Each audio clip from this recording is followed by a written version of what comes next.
Venezuela, once of the richest oil nations in the world, a land of breathtaking waterfalls and vibrant culture. But today, it's the epicenter of one of the most dramatic international stories of our time, a nation in crisis, a collapsing economy, a president captured and taken to the United States, oil tankers seized on the high seas, diplomatic ties being rebuilt on unstable ground. In this video, we break down why Venezuela is in the headlines, how the United States is involved, and what it means for the world. Venezuela is a country at the northern tip of South America, bordering the Caribbean Sea. It is home to the world's largest proven oil reserves, even more than Saudi Arabia. For decades, oil exports fueled its economy and gave it enormous geopolitical leverage. But over the past 20 years, a series of economic mismanagement, political polarization, corruption, and sanctions drove the nation into decline. By the 2020s, hyperinflation, shortages of food and medicine, and a mass exodus of millions of Venezuelans made headlines around the world. Its government, led for years by President Nicolás Maduro following Hugo Chávez's legacy, became increasingly isolated diplomatically, especially with the United States and Western countries.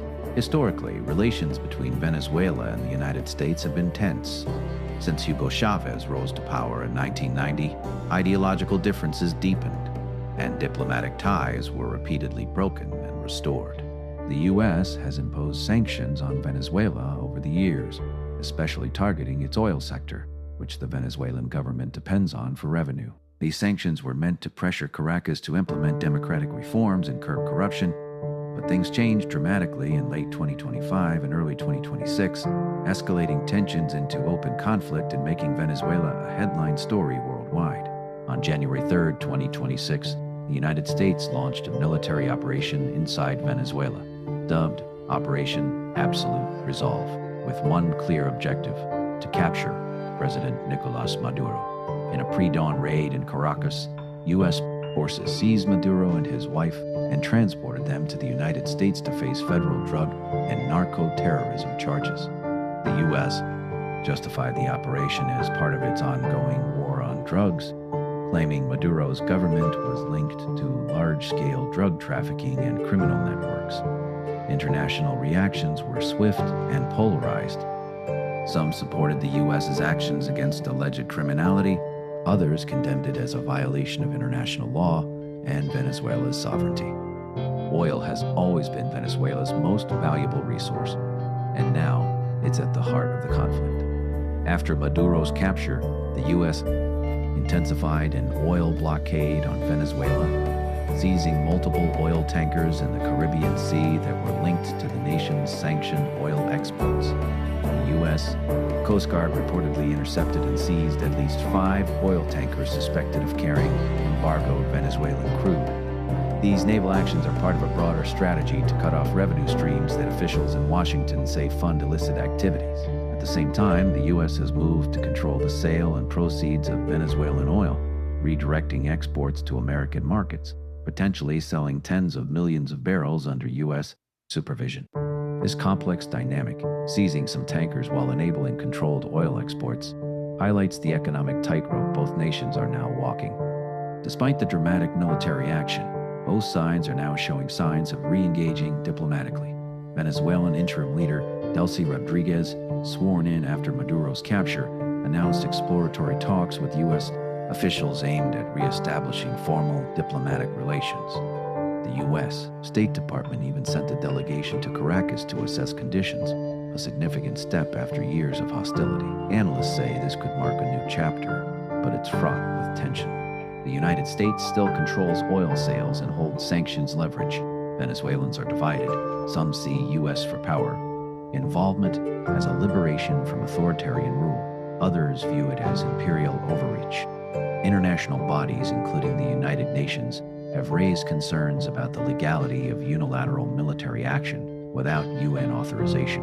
The key question now is, will Venezuela regain stability and sovereignty, or become further entangled under external influence?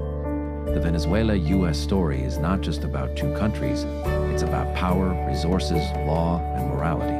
It raises big questions. What is the role of the U.S. in the Western Hemisphere? How far should a nation go to enforce law, fight drugs, and protect security? And ultimately, who decides a country's future? For nearly 80 years, the U.S. dollar has ruled the global financial system. Oil is priced in dollars. Trade is settled in dollars. Nations store their reserves in dollars. But recently, rumors began to spread. Reports of countries quietly reducing their dependence on the dollar. And at the center of these rumors, China, buying massive amounts of gold. Some believe China is preparing for a future where the dollar no longer dominates. A future where gold, or alternative currencies, challenge U.S. financial power. Supporters of this theory say it's a defensive move. Critics say it's the opening phase of economic warfare. Because when financial dominance shifts, global power shifts with it. To summarize the entire video, we can say that Venezuela, a country with the world's largest oil reserves, is once again in global headlines. But this time, the story goes far beyond economics. For years, Venezuela has been ruled by a government accused of corruption, authoritarianism, and links to drug trafficking. The United States, which once depended heavily on Venezuelan oil, gradually imposed strict sanctions to pressure political reform. These sanctions crippled Venezuela's economy, leading to shortages, mass migration, and deep humanitarian suffering. Recently, tensions escalated dramatically. The United States launched operations targeting Venezuela's leadership in oil exports, seizing oil tankers and tightening control over how Venezuelan oil is sold internationally. Washington claims these actions are part of a broader fight against drug trafficking and organized crime. Critics, however, argue it is about power, influence, and control over energy resources. At the same time, something unexpected is happening. Despite military pressure, both countries are now cautiously exploring diplomatic talks.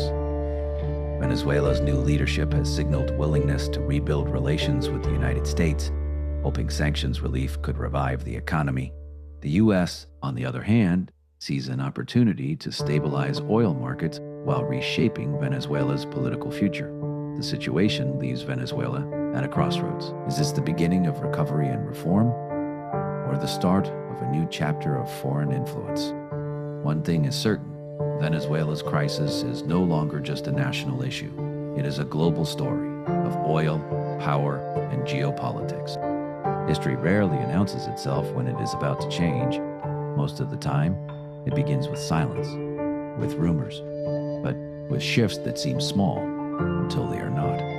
The world has seen empires rise and fall over money, power, and control. And today, the questions are growing louder. Is this just another phase of global tension? Or are we witnessing the early signs of something far bigger?